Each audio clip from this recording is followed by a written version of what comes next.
주영진의 뉴스 브리핑, 이런 기사들이 많더군요. 사상 초유의 부동산 정국이다. 특히 청와대, 여당, 정부가 상당히 긴박하게 움직이고 있습니다. 내로남불 아니냐, 국민들에게는 집을 사지 말라 이렇게 이야기하면서 정작 정부와 여당, 청와대에서 일하는 공직자들은 다주택을 가진 사람들이 많은데 그 집을 팔겠다는 약속도 제대로 지키지 않고 있다. 이렇게 민심이 악화하고 있는 것으로 보고 당정청이 상당히 긴박하게 움직이고 있습니다. 세 분과 함께 이야기를 나눠보도록 하겠습니다. 장성철 공론센터 소장, 박진영 민주당 상근 부대변인, SBS 윤춘호 논설위원 함께합니다. 어서 오십시오. 안녕하세요. 먼저 이 질문 한번 드려볼까요? 기사가 많이 나왔습니다만 윤춘호 의원. 네. 노영민 대통령 비서실장. 청주에 있는 집을 팔고 반포에 있는 집은 놔두겠습니다. 어쨌든 저는 그러면 한 1인 1가구가 됩니다. 그런데 비난이 거세지니까 반포 집도 팔겠다고 밝혔다면서요? 그렇습니다. 이제 오늘 이제 페이스북에 이제 그런 뜻을 밝혔어요. 반포에 있는 집도 팔겠다. 원래 이제 반포에는 노영민 실장의 아들이 살고 있기 때문에 가족이 살고 있고, 그다음에 청주에 있는 집은 중국 대사를 갔을 때, 그다음에 지금은 이제 대통령 비서실장을 하면서 공간에 살고 있기 때문에 거기가 비어 있었다. 예. 그래서 이제 청주에 있는 집을 팔겠다고 했던 것인데, 어쨌든 국민 눈높이에 미치 못해서 대단히 송구하다. 이달 안에 반포에 있는 아파트도 정리하도록 하겠다. 그다음에 그 반포 아파트에 살고 있는 아들이 아주 지금 좌불안석 불안해한다라고 하는 그런 뜻을 밝히면서 매각 의사를 밝혔는데 늦었다는 생각이 솔직히 저는 들어요. 예. 더더군다나 지금 어제 이제 이낙연 의원이 합당한 촉구를 했고, 그다음에 또 여당에서도 이제 그런 목소리 계속 나오지 않았습니까? 그래서 결자 해지의 모양새를 갖추긴 했는데 이 묶은 끈이 제대로 풀릴지는 좀 봐야 될 것 같습니다. 민주당의 초선이죠. 김남국 의원은 노영민 비서실장의 그런 선택, 반포집은 놔두고 청주집만 팔겠다고 밝힌 데 대해서 매우 부적절한 행동이다 이렇게 공개적으로 비난을 하기도 했었고요. 지금 윤춘호 의원이 말씀하신 것처럼 대통령 비서실장이면은 정책 보좌, 물론 정책실장도 따로 있습니다만 그것과 함께 정무에 관한 보좌도 하는데 적어도 정무적 감각에 있어서만큼은 미흡하지 않았느냐 이런 비판을 받아도 좀 다른 소리를 하기가 어려운 상황이지 않을까요? 네, 지금 당에서도 굉장히 심각하게 받아들이는 걸로 알고 있고요. 과거 저희가 그 노무현 정부 때도 마지막에 이제 부동산 문제로 종부세 문제로 정부가 민심이말이라든가 굉장히 홍역을 치렀습니다. 이런 부분들이 있기 때문에 특히 이제 정권의 핵심부에 있는 분들이 이런 물론 법적인 문제는 아닙니다만은 말씀하신 것처럼 국민의 눈높이라는 것이 굉장히 중요하지 않습니까? 한국 사회에서 이 국민 정서를 봤을 때 이 좀 더 도덕적이 할 분들이 부동산 투기라고 볼 수는 없습니다. 사실은 이제 대부분의 중산층들이 자산을 증식하는 방법이 집을 똘똘한 걸 한 채 산다. 이런 식으로 생각을 합니다만 네. 이번에 워낙 부동산 문제가 크게 불거졌기 때문에 위기의식을 갖고 보고 있다 이렇게 보고 있고요. 아마 당에서 다른 국회의원들도 여기에 대해서 좀 더 언급을 할 거라고 저는 그렇게 예상을 해봅니다. 예, 사실 지금 말씀하신 것처럼 많은 분들이 워낙 금리가 낮다 보니까 집에서 그런 이야기들 할 거예요.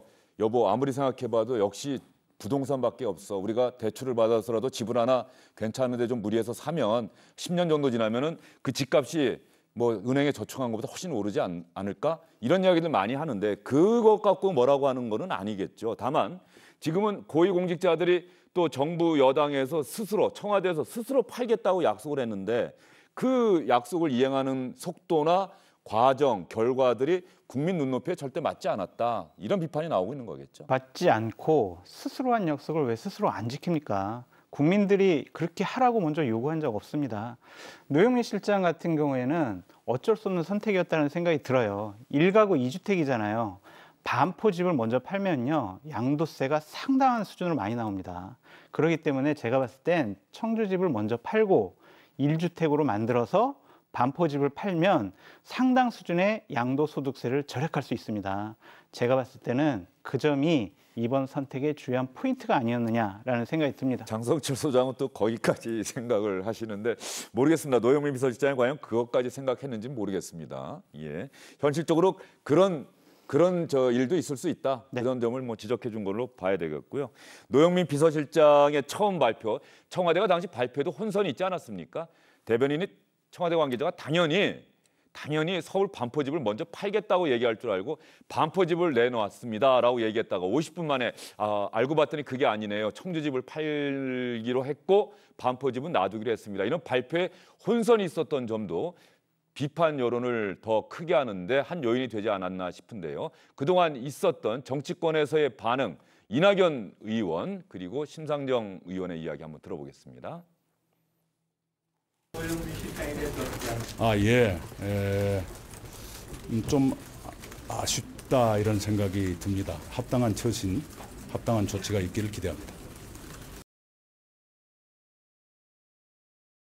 정부 여당의 일련의 강력한 의지 표명에도 불구하고 국민들은 좀처럼 신뢰를 보내지 않고 있습니다. 국민들은 문재인 대통령의 지시나 집권 여당의 정책 추진 의사보다 똘똘한 한 채를 챙기겠다는 노영민 청와대 비서실장의 처신을 더 강력한 신호로 받아들이고 있기 때문입니다. 청와대와 여당이 1가구 1주택 정책의 행동으로 솔선수범해 주기 바랍니다. 이런 상황에서 노영민 비서실장이 뒤늦긴 했지만은 서울 반포집도 이달 안에 처분하겠습니다라고 국민에게 공식적으로 밝혔습니다. 그러자 정부와 여당에서도 비슷한 취지의 강력한 이야기가 나왔습니다. 정세균 국무총리, 김태년 민주당 원내대표 얘기 차례로 한번 들어보시죠.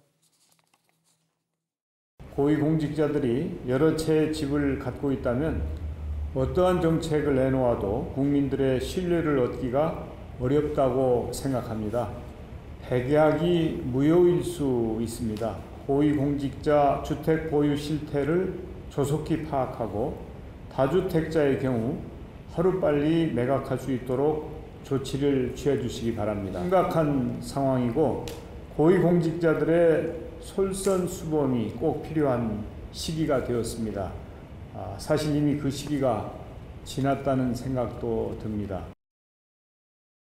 민주당은 국회의원의 다주택 소유 문제에 대한 국민의 관심이 크다는 것을 잘 알고 있습니다. 현재 우리 민주당은 정확한 실태 파악을 위해 소속 의원들의 주택 보유 현황을 확인하고 있습니다. 민주당은 지난 총선 과정에서 후보자들에게 실거주 외 주택을 2년 안에 매각하도록 서약서를 제출받은 바 있습니다. 이 서약은 반드시 지켜야 하는 국민과의 약속입니다. 총선 당시 2년 내 처분을 약속했지만 부동산 안정화를 솔선수범한다는 취지에서 이른 시일 안에 약속을 이행해 줄 것을 당 차원에서 촉구하겠습니다. 윤춘호 의원, 당과 정부가 최근에 부동산 불안에 대한 민심의 악화가 심상치 않다, 비상시국이다 이렇게 판단을 하고 있는 것 같습니다. 그렇습니다. 일단 단적으로 예? 대통령 지지율이 이제 50% 미만으로 떨어지고 있잖아요. 뭐 그것은 왜 그렇겠습니까? 결국은 이제 부동산 문제가 가장 큰 이유 중에 하나일 텐데 저는 그야말로 당과 정 그다음에 청와대 아주 궁지에 몰려 있다라는 생각이 들고요. 그렇기 때문에 이제 당에서 약속했던 것들을 빨리 하도록 하겠다라고 하는 것에 이어서 정세균 국무총리까지 나서서 고위공직자들도 집 팔아라라고 이제 강력하게 주문을 하고 있는 거 아니겠습니까? 예. 말 그대로 이제 솔선수범. 먼저 공직자들이 본을 보이면 그것을 국민들이 따라해서 부동산 가격이 안정될 수 있기를 바라는 마음에서 저럴 텐데 저는 좀 약간 어거지가 느껴지는 것도 사실이에요. 왜 그렇습니까? 왜 그러냐면 일단은 저게 매물이 나온다 한들 저게 뭐 많이 나오진 않겠죠. 그러니까 막 저 고위공직자들이나 의원들이 내놓는다고 해서 매물이 나와서 시장의 기능이 작동을 해서 가격이 떨어질 것을 기대하기는 어려울 것이고 또 한 가지는 이제 앞에서 말씀드린 대로 고위공직자들 저렇게 하는 거 보니까 부동산으로 재테크를 하기가 어렵겠구나라고 하는 그런 시그널이 되면 좋을 텐데 지금까지 정부 정책을 보면 그렇게 해서 재미를 본 적이 없어요. 그렇게 보면 이것은 정말 이 공직자들이란 이유로 이게 팔목 꺾는 것 아니냐라고 하는 그런 반발감들이 저는 있을 수 있다고 보고요.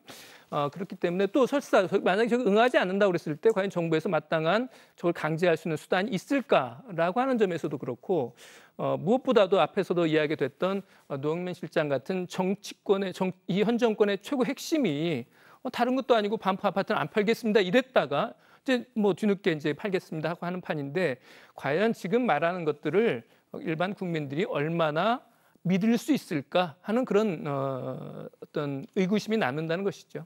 총선 전에 민주당이 국민을 상대로 해서 민주당에서 국회의원이 되는 정치인들은 반드시 한 사람당 실제로 거주하는 집 한 채 빼고는 나머지 집은 더 없도록 하겠습니다라고 약속을 했고 그걸 2년 안에 혹시 다주택자라면 다 팔겠습니다라고 서약을 받은 겁니다. 그게 또 어쨌든 국민들에게 깊은 인상을 줬던 게 사실이고요. 또 하나 거슬러 올라가면 지난해 12월에 홍남기 경제부총리가 공직자들도 1가구 1주택 이걸 하겠습니다라고 했더니 이인영 당시 원내대표가 박수를 보냅니다. 여당도 동참하겠습니다라고 이야기를 했는데 지금 상황이 아마도 청와대 노영민 비서실장 사례가 그렇듯이 국민들 입장에서 보면 그 약속을 했는데 우리는 국민들한테는 그렇게 이야기를 하고 정작 본인들은 약속을 잘 안 지키는 것 아니냐 이런 어떤 여론이 있었던 모양이죠. 지금 제가 확인을 해보니까 42명 정도가 예. 민주당에서는 다주택자인 걸로 나와 있고요. 정실련이 아마 발표한 예, 자료죠. 그리고 미래통합당 같은 경우에는 한 40명 정도 의원들 중에 뭐 그 정도가 이제 다주택자인 걸로 알고 있는데요. 일단은 이제 첫 번째로 이제 고위공직자 특히 이제 선출직들의 노블리스 오블리주죠. 예, 그런 측면에서 접근을 해야 될 것 같고 아까 논설 의원님 말씀하신 부분에서 일반 공무원들은 이야기하는 건 아닙니다. 예. 임명직된 고위공직자는 지켜야 된다. 아마 이런 통상적으로 기준은 2급 이상 얘기한다 그렇죠, 그러더라고요. 고공단을 이야기를 하는 것 같고요. 그런 부분들이 이제 먼저 솔선수범으로 인해 가지고 첫 번째는 정책에 대한 신뢰를 줘야 되고 두 번째는 시장에게 시장 이제 마켓이죠. 마켓에 우리가 신호를 줘야 된다 이렇게 보는 건데요. 실제로 이제 부동산 시장에 계속 돈이 몰리면은 우리가 이제 산업자본에 이런 쪽으로 돈이 돌아가지 않지 않습니까? 지금 코로나 때문에 안 그래도 이 제조업이나 이런 것들이 굉장히 위기 상황인데 부동산이 계속 활성화된다면은 제조업이라든가 공장 이런 쪽이 안 돌아가고 실제로 국민 경제에 큰 악영향을 주기 때문에 시중의 자금이 다 부동산으로 몰리게 그렇죠, 되겠죠. 그렇죠. 예, 예. 그런 측면이 있기 때문에 이 정치권이 여야를 넘어서서 좀 솔선수범할 필요가 있지 않나 이렇게 저는 저 개인적으로도 강하게 한번 주장하고 싶습니다. 예. 그런데 생각을 해보면 말이죠. 지금 고위공직자 고공단이라고 얘기하셨는데 지금 우리는 정부 청사들이 대부분 세종으로 가 있잖아요. 그러니까 세종으로 출퇴근하느냐, 세종에 살면서 서울로 출퇴근을 하느냐 이런 문제가 또 있을 수 있고 이 지역구 정치인들은 지역구도 있고 국회는 서울에 있고 그래서 아마 그쪽에서는 적어도 1가구 2주택까지는 우리한테는 조금 용인해줘야 되는 것 아니냐 아마 또 이런 마음들이 있는데 지금 분위기에서는 얘기를 할 수가 없을 것이고요. 그러면은 그런 약속을 안 했어야죠. 기재부 장관도 1가구 2주택입니다. 기재부 제1차관도 1가구 2주택입니다. 노영민 비서실장 일요일 날 집 하나 팔았지만 1가구 2주택이었습니다.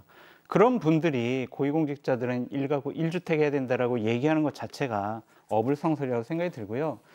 이 집권 세력이 여러 가지로 저는 부동산 문제에 대해서 국민들을 화나게 만드는 여러 가지를 했습니다. 스스로 한 약속 안 지켰고요. 부동산 실패는 전 정권 탓이고 국회 탓이다. 이런 남 탓하고 있습니다. 그리고 규제 일변도의 정책으로서는 부동산, 강남 집값을 잡을 수 없다라는 것이 증명이 됐는데 계속 규제 일변도의 강한 정책을 밀고 나가겠다고 합니다. 가장 중요한 거는 뭐냐면요. 정책 잘못으로 집값이 올랐잖아요. 그 집을 10년, 20년 전에 살았는데 그 집값이 올랐다고 해서 당신은 고위공직자로서 자격이 없는 사람이야 라고 낙인 찍히게 되어 있습니다. 이러한 상황을 만든 것 자체가 이 정부가 부동산 정책만큼은 무능력했다라고 말씀드릴 수밖에 없고요. 이미 시장의 신뢰를 잃어버린 국토교통부 장관 같은 경우에는 바꿔야 한다. 그래서 시장의 신뢰를 다시 얻어야 한다. 사람이 바뀌어야 정책이 바뀐다. 그렇게 말씀드리고 싶습니다. 예, 이 부동산 정국이 개각으로 이어지게 될지 장성철 소장 이야기를 보면은 그런 요구도 좀 있는 것 같은데 말이죠. 그건 좀 더 지켜봐야 될 것 같습니다. 최근 여당과 정부, 청와대가 이 부동산 문제와 관련해서 긴박하게 움직이고 있는 상황. 실제로 어제 민주당사 앞에서는 현 정부의 부동산 정책을 비판하는 집회가 열리기도 했습니다. 저희 오늘 그 기자회견이 주택처분 서약 더불어민주당은 다주택 매각 서약 이행하라! 더불어민주당은 선거용 서약 사과하라! 문재인 정부의 부동산 정책이 실효성이 없고 집값이 계속해서 폭등하고 있는 것은 집권 세력이 집값 폭등으로 인한 시세 차익의 수혜자이기 때문이라고 판단하고 지금 이 자리에 섰다. 더불어민주당 당대표와 원내대표는 총선을 앞두고 보여주기식 주택 처분을 공고하고도 이행하지 않는 사실에 대해 국민들에게 사과하라. 다주택 소유 국회의원들은 당장 실수요에 부동산을 즉각 처분하라. 어제 있었던 저 비판 집회가 여당의 김태년 원내대표 오늘 의원들에게 서약 이행 빨리 해달라라고 얘기하는데 하나의 원인이 됐을까요? 이유가 그렇죠. 됐을까요? 바로 이제 그 경실련 같은 경우에 사실은 민주당에 대해서 뭐 자주 비판하는 단체가 네. 있지 않습니까? 그러다 보니까 상당히 위기의식을 느끼고 바로 이렇게 서류를 제출하라라고 이렇게 지시한 걸로 그렇게 알고 있습니다. 예. 이렇게 경실련에서도 강하게 나오고 있는 상황이고요. 그래서 정부 여당에서는 부동산 문제와 관련해서 추가 대책, 결과적으로 지난달에 발표했던 대책으로는 미흡하다. 추가 대책을 계속해서 내놓겠다. 이런 얘기를 좀 하고 있는 것 같은데. 그렇습니다. 이제 방향은 뭐 이미 알려져 있어요. 그러니까 종부세 부담을 이제 더 높이겠다는 것이고, 그게 아마 핵심인 것 같습니다. 결국은 부동산으로 수익을 얻게 되면 그 수익을 세금으로 어쨌든 환수하겠다고 하는 그게 이제 핵심인 것 같아요. 예. 그래서 이제 김종인 미래통합당 대표 같은 이는 문재인 정부의 부동산 정책이 갈짓자 행보를 보이고 있다. 그러니까 오락가락하고 있다고 이야기를 했는데 제가 보기에는 오락가락했다기보다는요. 현 정부, 특히 노무현 정부부터 지금 문재인 정부까지 이 진보 정권의 부동산 대책이라는 것은 나름대로 일관성이 분명히 있어요. 뭐냐면 결국은 부동산을 살 수 있는 돈줄을 주는 것, 그러니까 대출을 억제하는 것이 한 축이었고요. 또 한 가지가 부동산 매매로 인한 수익이 발생할 경우 이것을 세금으로 환수하겠다고 하는 것, 두 가지가 이제 핵심이었습니다. 핵심이었는데 그렇게 보면 정부의 정책이 일관성이 있었음에도 불구하고 실패한 이유는 결국은 시중에 아무리 은행 돈줄을 틀어 막아도 시중에 돈이 넘쳐난다고 하는 점이 하나 있는 거고요. 또 한 가지는 사람들이 아무리 세금으로 많이 두드려 맞는다고 하더라도 기대할 수 있는 수익이 더 크다라고 하는 그 믿음이 계속 어떻게 보면 이겨온 거죠. 이겨왔기 때문에 정부의 정책의 일관성이라고 하는 점에서 이제는 그러면 큰 방향에서 한번 재검토할 때가 됐다는 생각이 들고요. 그렇게 보면 특히 이제 공급 측면에서 대책 같은 것들도 보다 적극적으로 현 정부에서 검토할 필요가 있다고 생각이 들고, 그런 점에서 보면 이제는 사람을 바꾸는 문제도 진지하게 검토할 필요가 있습니다. 지금은 현 정부의 책임이 있는 당국자들이 말을 하는 것, 이거에 대해서 시장 그리고 국민들이 과연 믿고 있느냐, 믿을 수 있겠느냐, 이 부분에 대해서도 답을 할 필요가 있어요. 예. 또 어떤 면에서 생각을 해보면은 대통령이 강력한 의지를 갖고 있고 또 반드시 부동산 경기는 잡겠습니다. 필요 이상으로 부동산 값이 치솟는 것은 반드시 제가 해결하겠습니다라는 자신감도 나타냈고, 뭐 대한민국 최고의 전문가들이 머리를 맞대서 이런 부동산 문제와 관련한 정책들을 내놓고 있는데, 늘 역대 정부 보면은 뭐 일부 정부에서는 성공했다, 그나마 성공했다, 선방했다는 평가는 있지만은 늘 부동산 문제라고 하는 게 자꾸 건들면 건들수록 오히려 더 커지는 그런 어떤 좀 좋지 않은 그런 것들이 반복되어 오지 않았나 싶어요. 저는 이제 그 국토부의 주요 결정을 한 정책 결정권자들이 대부분 이제 수도권 거주자들입니다. 그런데 이분들이 저는 공간에 대한 이해 부족이 존재한다고 생각하는데요. 실제로 대한민국의 주택 보급률이 한 115% 정도 됩니다. 이미? 예, 115% 정도 됩니다. 그런데 수도권에 자가를 소유한 사람은 50%입니다. 근데 여기에 대해서 우리는 두 가지 극단적인 측면이 있어요. 이게 사견입니다. 예. 사견을 전제로 말씀드리는데 규제로서 해결할 수 있다는 생각과 시장의 수요 공급으로서 해결할 수 있다는 생각, 이거 한쪽만으로는 저는 불가능하다고 봅니다. 실제로 그 누진적 종부세가 적용이 돼야 됩니다. 실제로 왜냐면요, 이 부동산을 소유하고자 하는 사람이 첫 번째는 투기 수요가 있고, 그다음 두 번째는 중산층들의 자산 증식을 위한 게 있습니다. 이것도 우리가 악으로 볼 수는 없는 거예요. 예. 세 번째가 실제로 실수요자인데 두 번째까지 포함하려고 한다면은 우리가 이것을 무조건적인 규제가 아니라 누진적 규제를 상향적으로 적용을 해가지고 실제 실수요자와 중산층들한테 가는 피해가 없도록 하는 그런 것들에 대한 필요가 있고요. 그다음 수요 공급 측면에서 이런 부분이 있습니다. 공급을 아무리 늘려도요, 지금 115%라고 했지 않습니까? 대한민국의 전국에 있는 모든 사람이 수도권에 집을 살려고 합니다. 그렇죠. 공급이 아무리 많아져도 예. 이른바 살기 좋은 곳, 또 그렇죠. 집값이 잘 오르는 곳, 그렇죠. 여기에만 그렇죠. 집중된다. 그렇죠. 제가 근데 이게 살기 좋은 곳이 무엇이냐 보니까 일자리와 교육이에요. 일자리와 교육이 수도권에 집중되어 있는 상황에서는 집을 아무리 공급을 늘려도 계속해서 투기가 일어날 수밖에 없는 상황입니다. 결국은 뭐냐면은 우리가 중앙정부가 갖고 있는, 수도권이 갖고 있는 재원들을 지방으로 분산하는 정책들과 같이 진행이 되어야 됩니다. 그런 측면에서 뭐 이거 진짜 사견입니다만은 저는 수도권에 신도시를 대규모로 민간에 공급하면은 또다시 투기가 일어날 거라고 봐요. 오히려 그런 것들보다는 수도권에 있는 공공 영역들에서 공간을 빼내면서 공공주택을 공급을 하고, 다만 이 공공주택이 이야기하는 것처럼 뭐 임대주택처럼 돼서 이 투자 효과가 없으면 또 안 해요. 적당한 수준의 살만한 수준의 공공주택이 공급되어야지만 이것이 이 수요 공급도 맞추고 공간을 전반적으로 재조정하는 역할이 되지 않을까, 뭐 이렇게 생각해 봅니다. 예, 박진영 부대변인이 사견을 전제로 해서 나름의 부동산 문제 해결 방안을 제시해 주셨는데 장사철 소장은 어떻게 생각하세요? 그러한 현명한 생각이 민주당 상근 부대변인인 저분이 얘기하셨으니까 꼭 민주당에서 정책적으로 그렇게 집행이 되도록 노력을 해주셨으면 좋겠다라는 생각이 들고요. 대통령의 다짐과 신념만으로 부동산 잡히지 않습니다. 다주택자가 주택을 팔려면요, 보유세를 올리고 양도세를 낮춰야죠. 근데 지금은 보유세도 올리고 양도세를 높입니다. 그러니까 난 집 안 팔고 차라리 우리 가족들한테 증여를 해주겠다라고 해서 집이 안 나오잖아요. 그런 부작용이 있을 것이라는 예고도 있죠. 그렇죠. 예. 그러고 또한 집을 사고 싶어하는 사람들 대출을 막아놨습니다. 처음 결혼을 해서 대출을 받아서 집을 사고 싶어하는 사람들, 그런 사람들이 공공임대주택에서 살고 싶겠습니까? 공공임대주택은 내 집을 갖기 위한 하나의 징검다리여야지, 자, 공공임대주택 많이 지어줄 테니까 거기서 살아라? 그것은 인간 본성에 어긋나는 그러한 정책이라는 생각이 들고요. 이 김수현 정책실장이 2017년도에 임대사업자 권장했어요. 임대사업법 고쳐가지고요. 그 임대사업 하려면요, 최소한 주택이 2주택 이상이어야 됩니다.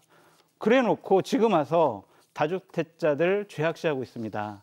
정책의 실패가 이 정권의 무능력함을 나타내는 것이다라고 좀 말씀드려요. 예, 등록한 임대 사업자 사실 정부가 출구 전략 고민하고 있다 이런 기사도 나왔었는데 장서철 소장이 또 그 문제까지 얘기를 해주셨네요. 그러면 야당인 미래통합당은 현 정부의 부동산 정책 당연히 비판하고 있지요. 이런 상황에서 통합당에도 다주택을 갖고 있는 의원들이 40명이나 된다. 경실련의 발표 보면 숫자적으로 큰 차이 없습니다. 42명, 40명. 의원 비율로 따지면 오히려 비율로는 통합당이 더 높아지게 되겠죠. 의석수가 적기 때문에.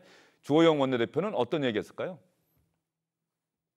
사유재산을 처분하고 안 하고 하는 것이 헌법에 보장된 것인데 그것이 시장 원리에 따라서 작동하도록 해야지 시장 원리에 맞지 않게 강제로 팔아라.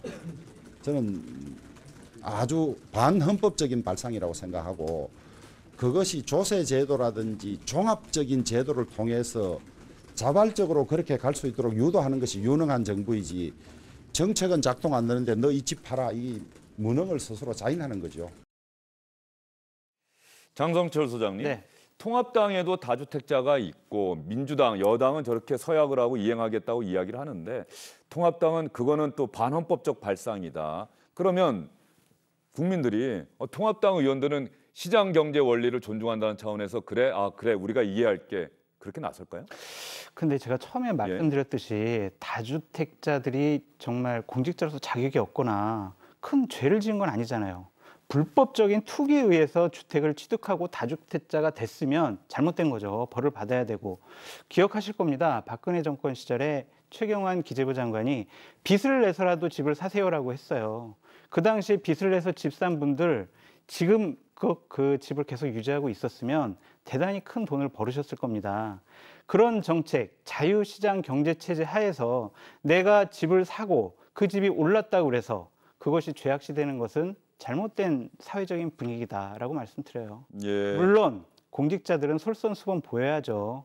노영민 비서실장이나 다른 장관들처럼 통합당 같은 경우도 저런 식으로 반헌법적이다라는 얘기보다는 좀 솔선수범하는 모습 보여주는 것이 국민 눈높이에 맞다라고 말씀드립니다. 사실 고위공직자, 국회의원, 청와대에서 일하는 분들 뭐 다주택자가 집을 내놓는다고 해서 그 가구가 얼마나 될까, 그 효과가 얼마나 될까, 이건 철저하게 국민에게 보여주는 것 아니겠습니까? 국민에게 대해서 이제 신뢰를 주기 위한 것이고요. 그게 아마 원희룡 도지사가 뭐 부동산 그 백지 신탁제나 이런 이야기를 하셨는데요. 역으로 보면 이렇게 생각하십니다. 이 정당을 하게 되는 것도 정치 결사의 자유라는 헌법적 차원에서 예. 선택을 한 겁니다. 이 정당에서 국민들의 눈높이에 맞추기 위해서 이 부동산을 매각하자고 하자면 그것도 팔 수도 있는 겁니다. 이렇게 좀 제가 봤을 때는 조영 원내대표가 정당 활동까지도 자유시장의 논리로 볼 것이 아니라 이것은 정당이 국민을 대상으로 한 약속을 하는 곳이라는 기관이라는 측면에서 좀 적극적으로 나서주시면은 여야가 같이 보기 좋지 않을까 뭐 그런 생각이 듭니다. 예, 알겠습니다. 예. 말씀드리고 싶은데요. 부동산 관련해서 뭐 제 전문적인 지식은 없습니다만은 분명한 것은 현 정부의 부동산 정책이 실패했다고 하는 것만큼은 분명한 것 같아요. 그리고 그것을 현 정부가 인정하는 그런 말을 저는 국민들이 듣고 싶어하는 것 같습니다. 대통령을 포함해서 지금까지 정부와 당에 있는 사람들이 얼마나 여러 차례 걸쳐서 부동산만큼은 반드시 잡겠습니다. 걱정하지 마십시오. 자신 있습니다. 할 수 있습니다. 그렇게 했지만 결과적으로 지금 3년 지나고 보니 이렇게 돼 있잖아요. 그렇게 보면 현 상황이 어떻다라고 하는 것에 대한 냉정한 평가, 그다음에 인정, 거기에서부터 정책이 좀 시작했으면 좋겠어요. 예. 조금만 말씀드릴게요. 저 일산에 살고 있거든요. 일산 집값 안 오릅니다. 수도권이라도. 정말 화가 많이 나요. 아, 왜 늘 저 분당을 생각합니까? 네, 예. 분당과 강남을 생각하죠. 예. 저기는 10억, 20억씩 오르는데 우리 집은 오르질 않는다. 화가 나요. 그리고 걱정이 됩니다. 우리 애들이 과연 수도권, 서울에서 살 수 있을까? 대출을 받지도 못하는 우리 애들이, 돈이 없는 우리 애들이 과연 서울에서 집 한 채 마련할 수 있을까? 그런 국민적인 걱정과 분노, 원망 이런 것들을 청와대나 집권당에서 해결해 줘야 된다. 그것이 집권당의 역할이다라고 전 말씀드려요. 그 부분에 대해서 뭐 비판은 뭐 당연히 수용하고 같이 좀 머리를 맞댈 필요가 있다고 생각합니다. 이게 복잡하잖아요. 내가 집이 없을 때는 집값이 낮았으면 좋겠고, 내가 집을 가지면은 집값이 올랐으면 좋겠고, 이게 그렇죠. 복합적 이기심에서 기인한 거지 않습니까? 아까 말씀하신 이명박 박근혜 정부 때 빚내서 집 사라고 했지 않습니까? 빚내서 집 사서 돈을 벌었어요. 이것이 투기하면 돈을 벌 수 있다는 이 신호를 준 거예요. 한편으로 보면 나쁘게 표현하자면은. 그래서 갭 투자도 생기고 이런 일들이 있는 거 아닙니까? 그런 측면에서 제가 봤을 때는 비판은 하고, 사실 이해찬 대표가 이미 좀 사과는 한번 했습니다. 그런 측면에서 좀 여야가 같이 머리를 맞대고, 아까 제가 말씀드린 것처럼 규제라는 측면과 수요 공급이라는 측면이 이념을 버리고 같이 모여서 여기서 모범 답안을 한번 찾아볼 시간이 되지 않았나, 이렇게 좀 여야가 같이 좀 봐줬으면. 예, 이해찬 대표가 사과를 냈던 것은 저희가 내보내 드렸습니다. 정말로 긴박하게 생각하고 있구나, 아주 심각하게 생각하고 있구나, 그런 사례로 한번 보여드렸고요. 정권의 어려운 부동산 문제는 여야가 머리 맞대서 같이 협치해서 문제를 풀어나가자라고 하시는데, 다른 문제도 국회에서 협치해 주시기 바랍니다. 예, 알겠습니다. 이렇게 장성철 소장과 박진영 부대변인, 여야의 의견을 그대로 여러분께 보여드리는 것 같습니다. 뭐 여당만의 문제도 아니겠죠. 부동산 문제는 통합당도 비판만 할 것이 아니라 통합당은 이런 대안을 제시하겠습니다라고 분명히 국민에게 저는 제시해야 된다고 생각을 합니다. 그래야 수권 정당의 모습을 볼 수가 있는 거겠죠. 이해찬 대표 얘기까지 여러분께 들려드리겠습니다. 부동산 정책, 대책이란 한 방에 한 번에 끝나는 것이 아니다. 이런 취지로 이야기를 했네요. 가능한 한 7월 달에 할 수 있는 조치는 7월 달 중에 임시국회에서 하고, 또 부족한 것은 더 정책을 신중하게 검토해서 정기국회에 가서 더 보완할 수 있도록, 한 번에 다 끝내는 것이 아니고 계속해서 이 문제의식을 가지고 접근을 하도록 해서 차제에 다시는 이 아파트 양도 차익으로 터무니없는 이렇게 돈을 벌 수 있다라고 하는 그런 그 의식이 우리 사회에서 사라질 수 있도록 최선을 다하도록 하겠습니다. 민주당의 문제의식, 현 여권이 부동산 문제에 대해서 어떤 원칙과 생각을 갖고 임하는지는 충분히 이해가 됩니다. 다만 그것이 실제로 부동산 시장에서 작동하느냐, 이 문제는 조금 별개의 문제인 것 같습니다. 작동되지 않고 있어서 국민들이 비판적인 생각을 갖고 있고 현 정부 여당에 대한 실망감을 나타내고 있다, 이런 상황인 것 같은데요. 잠시 뒤 주영진의 뉴스브리핑 2부에서 이 경실련에서 일하시는 분과 함께 현 정부의 부동산 정책에 대해서 보다 전문적으로 이야기를 나눠보도록 하겠습니다. 이 정치권 소식을 마무리하면서 말이죠, 윤춘호 의원, 추미애 법무부 장관이 윤석열 검찰총장에게 시한부 통첩을 했다, 이런 얘기가 있던데요. 무슨 전쟁 같아요. 내일 오전 10시까지 답해라라고 이제 그야말로 최후 통첩을 했습니다. 이게 법무부 장관이 검찰총장에게 할 수 있는 말인가, 이런 굉장히 어색한 상황이라고 하는 생각이 먼저 들었고요. 자, 그러면 저 최후 통첩을 받아들이지 않으면 그 다음에는 어떻게 할까가 제일 궁금한 거죠. 예. 감찰을 하겠다고 할지, 아니면 뭐 해임 권고를 할지, 아니면 뭐 해임 건의를 할지 모르겠습니다만은 굉장히 어떤 과천과 서초동 사이에서 살벌한 기운이 오가고 있다, 이렇게 말씀드릴 수 있을 것 같습니다. 예, 윤석열 검찰총장이 일주일째 공식적인 반응을 내놓지 않고 있고 검사장 회의 결과만 있는 그대로 법무부에도 보내고 기자들에게도 알린 상황입니다. 아마도 검찰총장과 법무부 장관이 그동안은 한 집 식구였는데 이제는 한 집 식구가 아닌 사상 초유의 한 번도 경험해보지 못한 뭐 그런 상황이어서 그럴까요? 뭐 어쨌든 이 결론을 보면요, 그 검사장 회의 때 결론을 보면은 총장이 사퇴하지 않겠다라는 것은 분명히 했거든요. 그럼에도 불구하고 두 번째 내용은 여기에 대해서 위법성이 존재할 수도 있다라고 이렇게 표현을 했는데요. 제가 보기에는 사퇴하지 않을 것이라는 것을 못 박았기 때문에 더 이상 뭐 이렇게 항명을 한다거나 이렇게 하지 않고 아마 적절한 수준의 위법행위라는 표현 정도는 쓰지 않고 굉장히 약화시켜서 의견을 전달하는 수준에서 아마 장관의 의중에 따르지 않을까 이렇게 예상해 봅니다. 예, 그런데 추미애 장관이 너무 많이 이 통로를 봉쇄를 해버린 상황이었어요. 특임 검사도 안 된다, 뭐 이렇게 해놨기 때문에 뭐 특임 검사를 임명해서 보다 중립적으로 수사를 하도록 하고 나는 지휘에서 빠지겠습니다, 보고만 받겠습니다라고 해도 추미애 장관이 받지 않는 가능성이 좀 크지 않을까요?